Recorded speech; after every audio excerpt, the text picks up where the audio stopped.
Hello YouTube, it's RC. I got a little video here on how to make some units up if you're going to be playing the Global War game. A lot of people will purchase stuff from Historical Board Gaming, the maker of this game. Highly recommend that. At times they have had stuff out of stock and I was in a hurry and I couldn't get every nation all at the same time.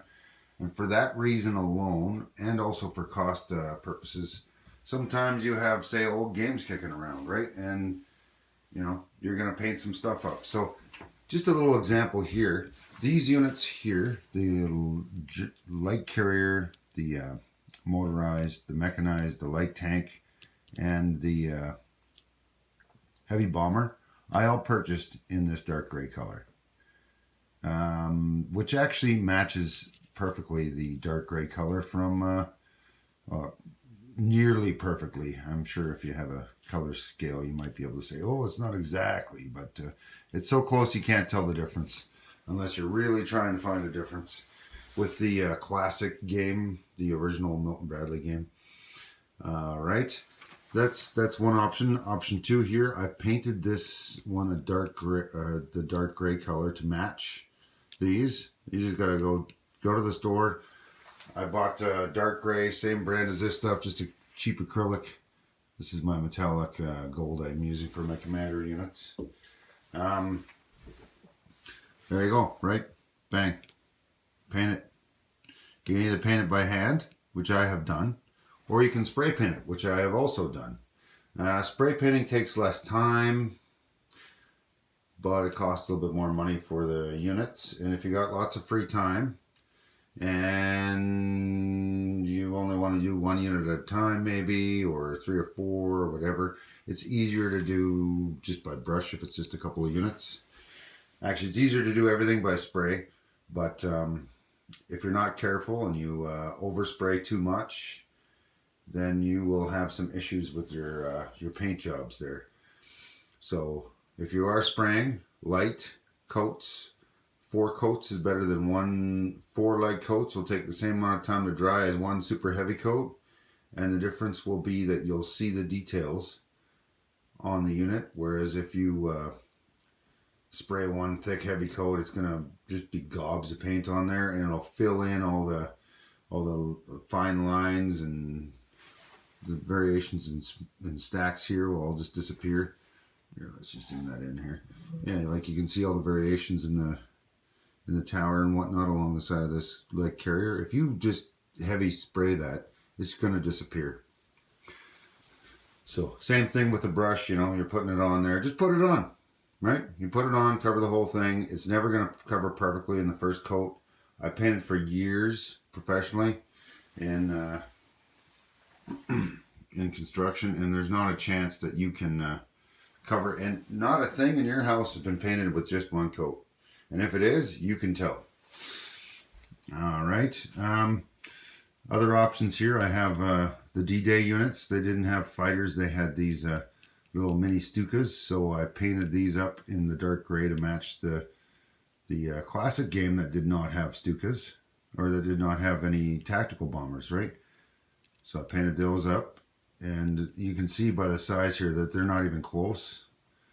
But if you put the little color designators on the wingtips, like I got yellow on both here, let's just zoom that in here. It'll make it much easier to explain. Right, like this is from the D-Day pack, the D-Day game. Very small fighters, right? These are my my classic fighters, right? So, but it's the same sculpt as the Stuka, right? So what I did is I just took these and put a little red on the wingtips to designate fighters. That's the classic, or this is the Global 40 fighter, the Global 40 Stuka, and then this is the D-Day Stuka fighter. That's how they had it labeled, as that was your fighter sculpt, right? So I just put yellow on the tips there.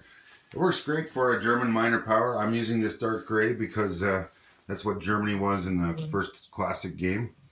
And that's it. Now, same thing here. I got an American sub, and then I just painted 1 dark gray. It's hard to tell when they're side by side there, but it's side by side with the other dark gray. These are the sculpts as they're molded, right? So you can tell quite clearly. think I might actually have the wrong. Yeah, there we go. That's the actual tank I bought. This one I painted because I had too many, or I didn't have enough. I thought so. I painted a couple extra ones. All right, that's an option. Here we have tanks. These are your standard Global 40 tank. This one here is the D-Day tank, and I painted this one dark gray, so it matches, right? Bombers, they didn't have this medium bomber shape in this color, so I just bought a whole pile of white ones. Back when they used to let you just buy one at a time, and they give you a discount if you bought, say, 50 white ones, versus, you know, buying 5 packs of, 10 packs of 5. They don't seem to do that discount if you buy multiples. That's part of what I was doing. This was a couple of years back, so I'd buy 50 white bombers or white medium bombers all at once, and then I just paint them every color I needed. But so yeah, this is a dark gray painted medium bomber. I use this dark gray color for my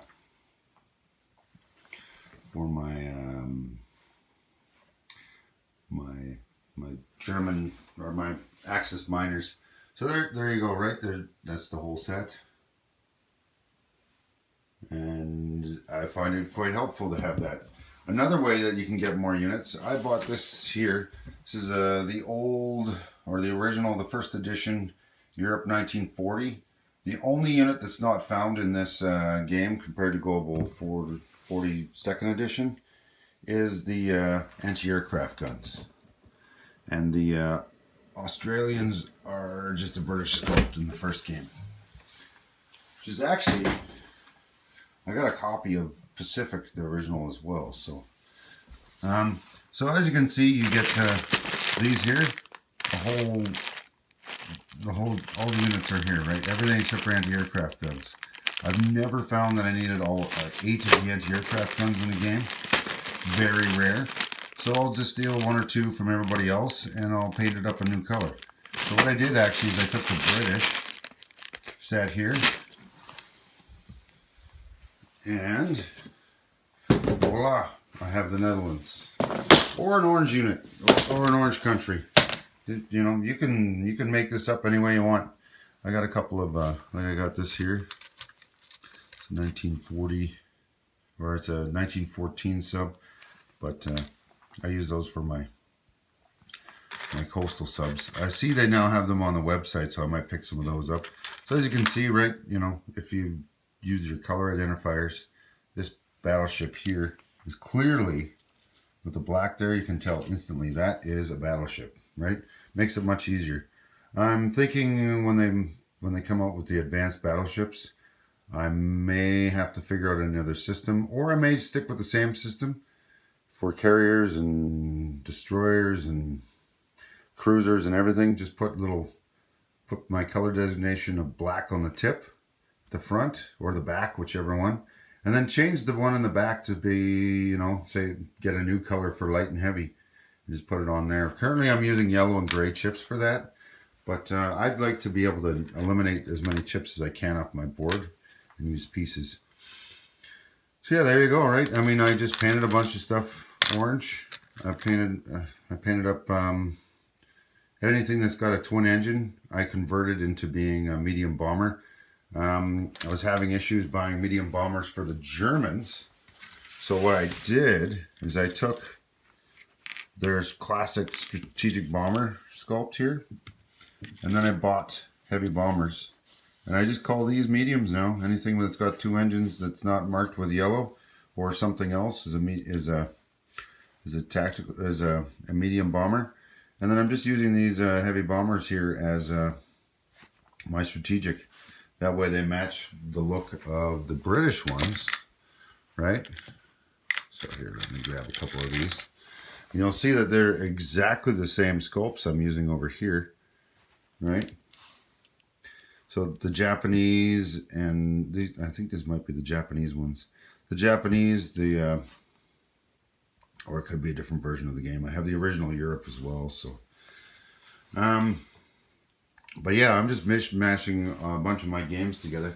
I got a big mess of junk underneath my table, so I'm not going to show you all my games because I got some drywall, mud, and other stuff in front. That's part of why I haven't been doing as many videos. I had roommates move in. I had to do some renovations. You know, life happens and stuff gets in the way. So there you go. That's that. Pretty basic. This way it's the same everywhere. These ones don't have the black on them because, I mean, they're already black, right? So I just color code everything else. I need to get a color code for my medium bomber. I know General Hand Grenade's been doing that since he played at my place. He's like, oh, I love that wingtip markers. He's using a different color scheme than I have, which is excellent. Everybody should use the color scheme that works for them. And I mean, hey, if I had different paint colors kicking around my house that I hadn't used on units already, I would have done the same. I would have possibly done different colors. If I didn't have orange units, I probably would have used orange. Or I may use the same orange, just on the wingtips. That's kind of why I like using the acrylic stuff like this. Because you can use just using a brush, right? This guy's got a gold helmet now, and he's got a gold base. It's the 1940 second edition Australian dude with the weird hat. Yeah, you can see that better at this angle, right? So, just a dude with a weird hat.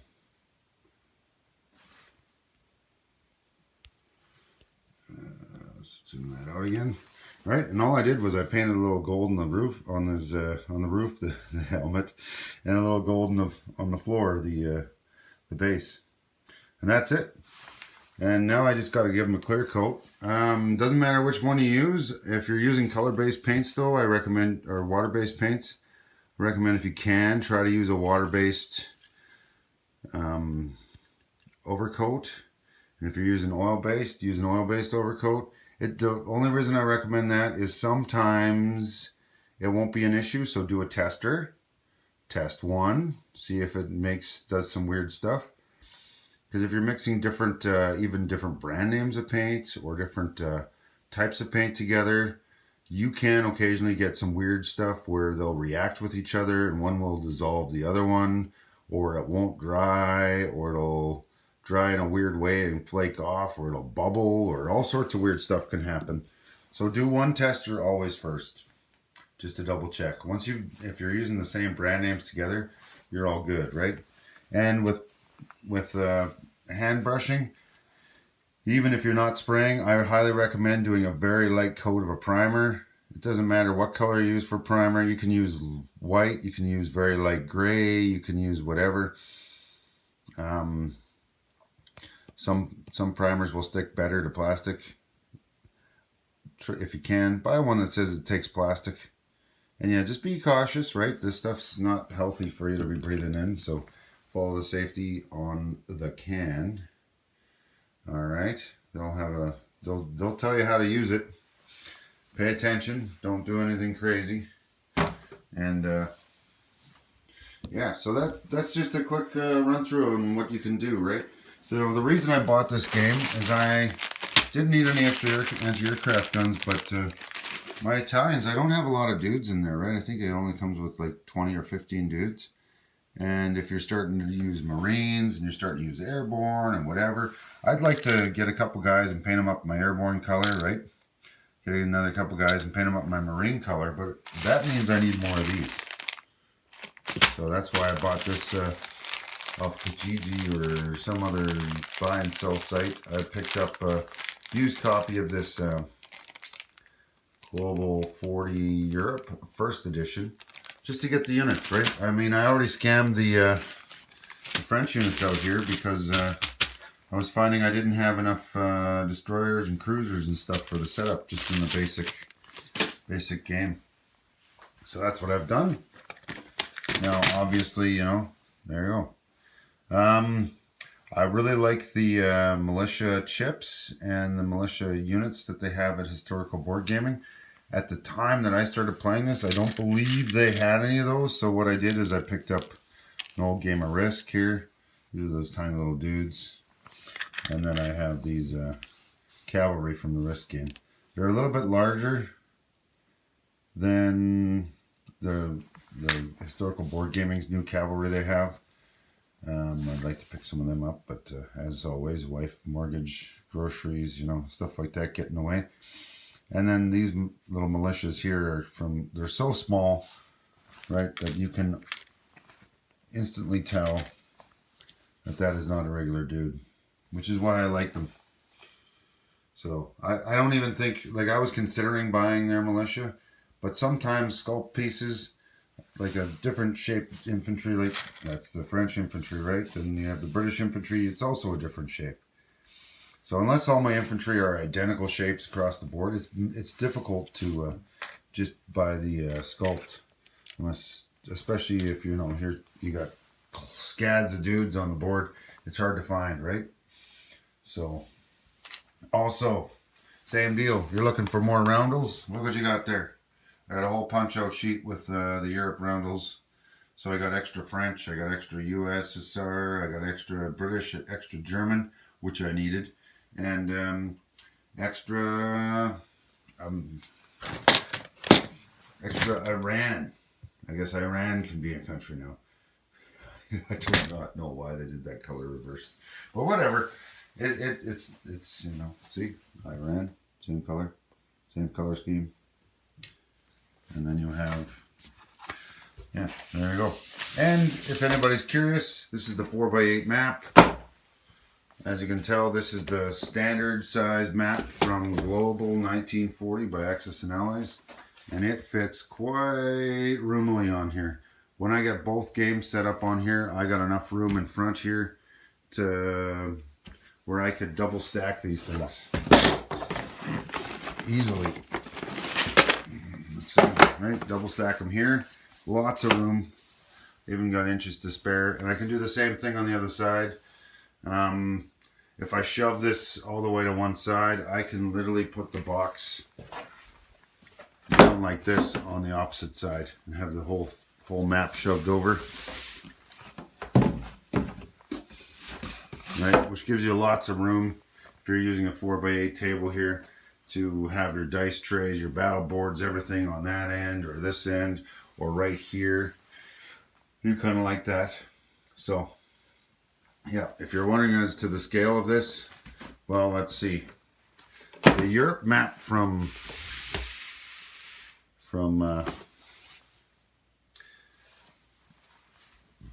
Classic that goes all the way to India, or from Axis and Allies that goes all the way from India, it stops at Warsaw, right? Warsaw, Yugoslavia, Hungary, Greece, half of Africa is not even on this map here, right?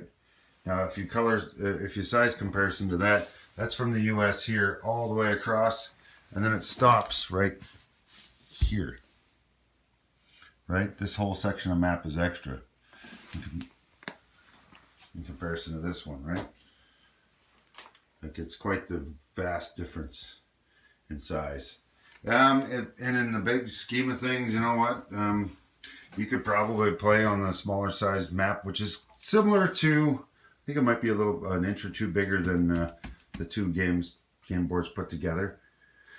But I would recommend the 4x8 just because of how much extra room you have for pieces. Like, your territories are already fairly small, as you can see in some places, and they get even smaller if you use the smaller map size.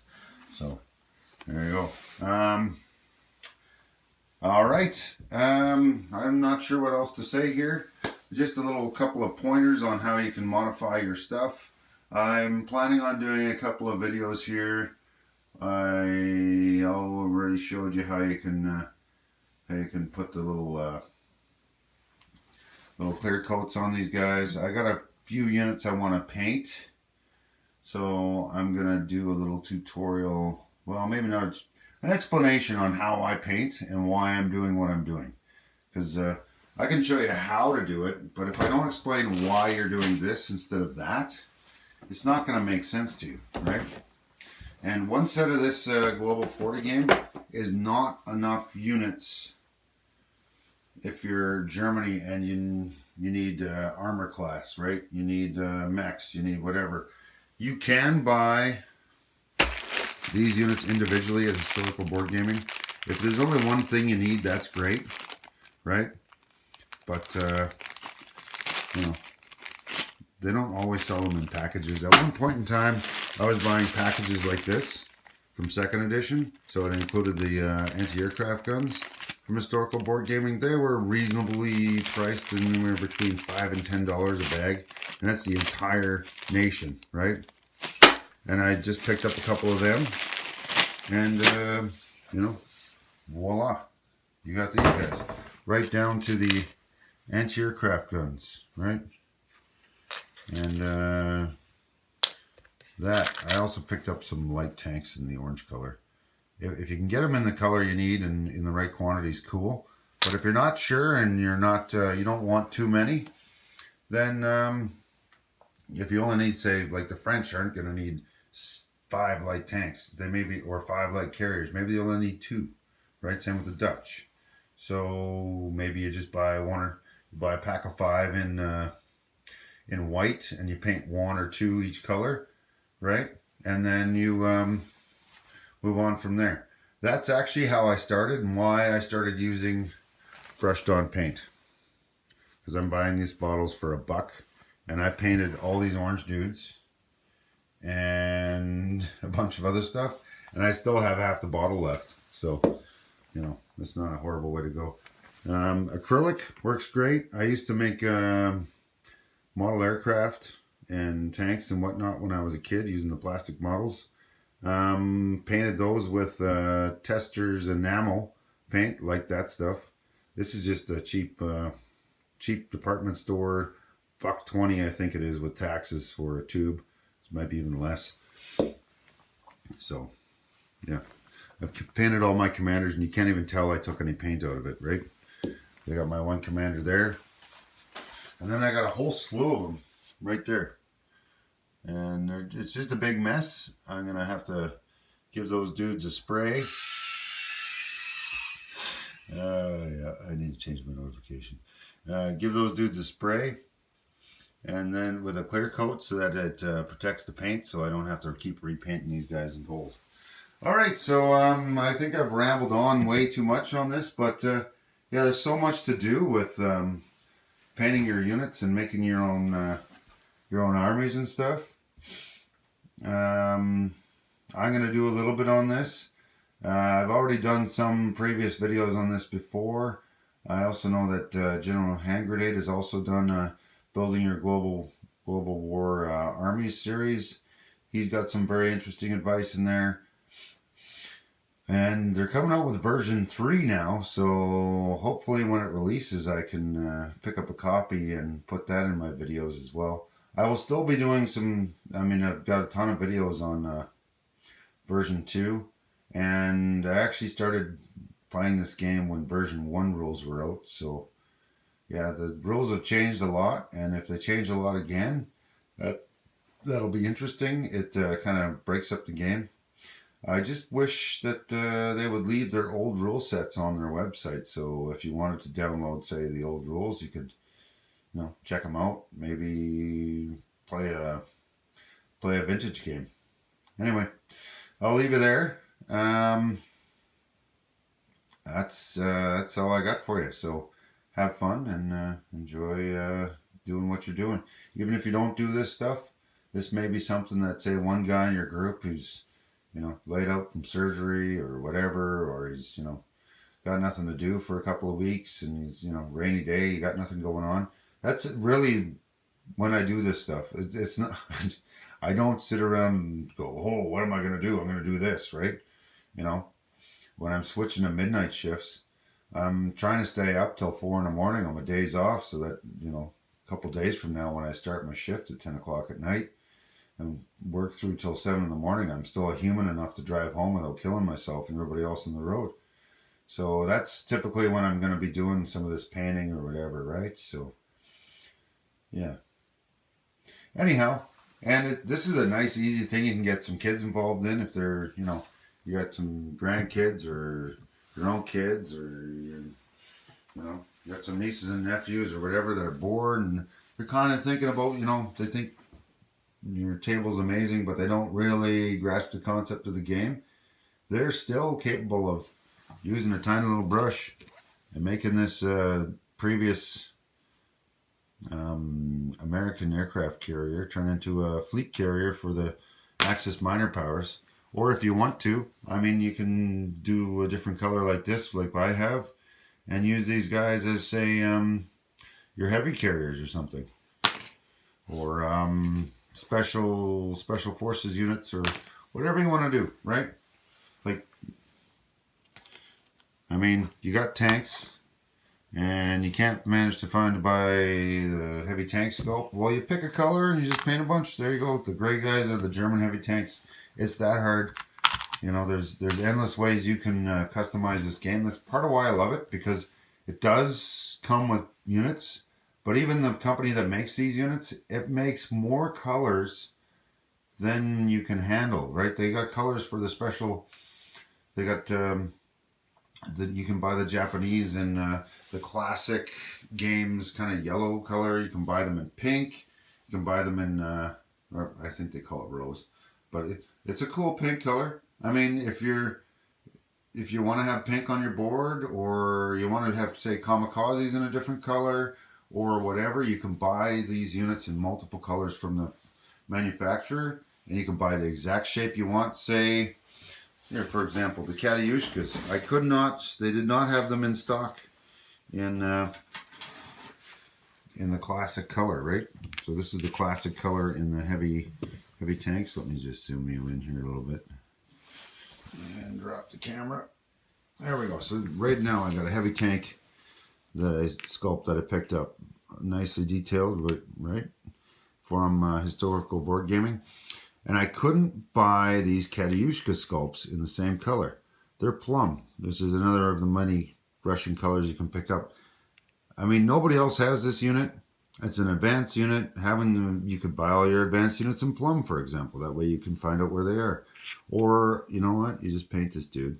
But I wasn't sure whether I was going to do all my advanced Russian units in plum or not. But then I bought these tanks in their standard Russian color, right? So we'll see. But yeah, your options are endless.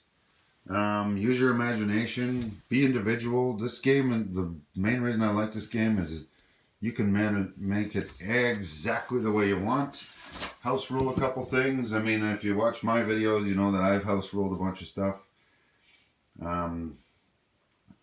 Just, you know, built an excellent game, but sometimes you want to tweak something so that it goes a little bit more to go with the playstyle of your group. Or maybe you want to add in an extra rule, or increase complexity, decrease complexity. That's up to you. That's why I like this game. And I'm very thankful for all the folks at Historical Board Gaming and everybody else that they got involved to help them build, design, and make and do all this stuff so that somebody like me has something to do with their free time. All right. And on that note, I'm going to leave you there.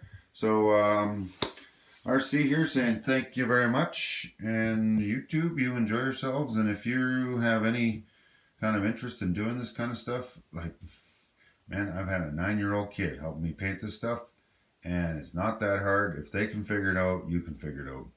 Seriously. Enjoy.